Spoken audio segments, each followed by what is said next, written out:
And let's see what Erika MoonDoodlez is up to. Hi Story J. Hi friends. Erika MoonDoodlez here with another drawing tutorial for you. In celebration of Women's History Month, I thought it would be fun to do a piece inspired by Yayoi Kusama.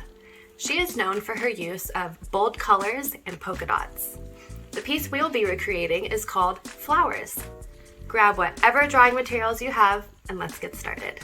To get started, around the center of your paper just a little bit higher, and try to make this nice and big because we want this flower to take up a lot of the space of this picture.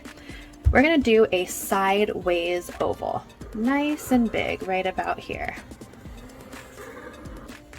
Next, we're going to do some petals. Now, the petals we want to kind of be all different sizes, and petals are very much kind of like a rainbow arch, that really a long rainbow arch.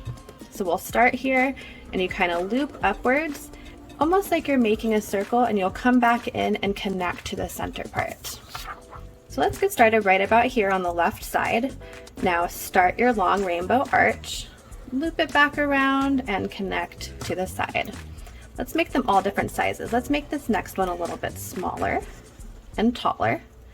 The next one, let's even give a little bit of a different shape and do a little curve there at the bottom. Just kind of go around. You can make this look however you want. That's the wonderful thing about art. You can give your own spin. I'm just kind of going around. I'm going to do another small one here, another little one here, and one more with a little whoop whoop curve. Next, let's draw a swirly stem. Start right about here, kind of in the center. Come down, swirl back up, almost again like you're making a circle, and touch the first line that you started.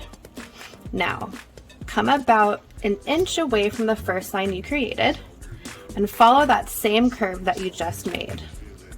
Loop around, come back, and touch that first line that you made.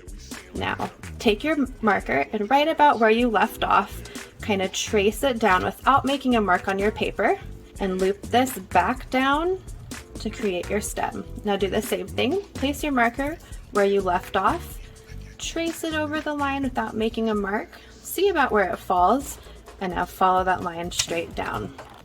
Now let's give it a couple petals. The petals are going to look like this. You're going to do a nice big kind of wavy arch upwards. And when you come down, just kind of do some squigglies, make it fun. And then you're going to come down and connect it to the base of the stem. Come down here to the base of the stem, do a kind of whoop, wave up to the top, and as we come down, do a bunch of squigglies.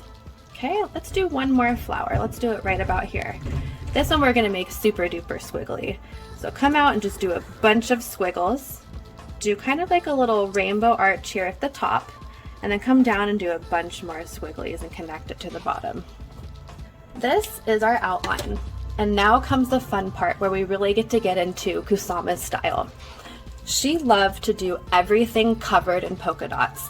So you'll see I have here some colors of markers on my side, and I'm choosing to use markers because making polka dots can kind of take a little bit of a long time. So markers will give you a little bit of a quicker result, and they also have really vibrant colors, which is something that is very true to Kusama's style.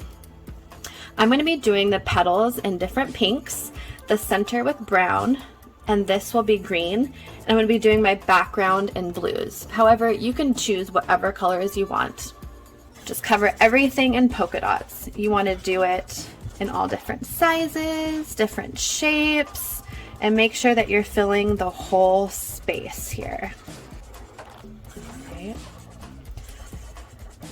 I'm so excited to see what you guys create and what colors you use. Okay friends, here is my finished piece. You will see that I also did polka dots all throughout the background, and you'll also notice that I used pretty big polka dots just so this didn't take too long. In all, it probably took me about 3 to 4 minutes to finish it. I really encourage you to put your own spin on this piece. Use different colors, make it rainbow, do whatever you want. That's what makes art so beautiful and unique, because it has a little bit of you in it. I hope you enjoyed this drawing tutorial. As always, have a beautiful day.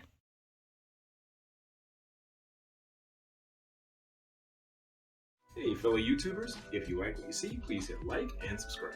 And if you want to see more, just click on the button where you can donate and be a paying contributor, where you can see more things like read-alouds, drawing tutorials, virtual field trips, cartoons, and more. See more at StoryJ Storytime, and I'll see you next time.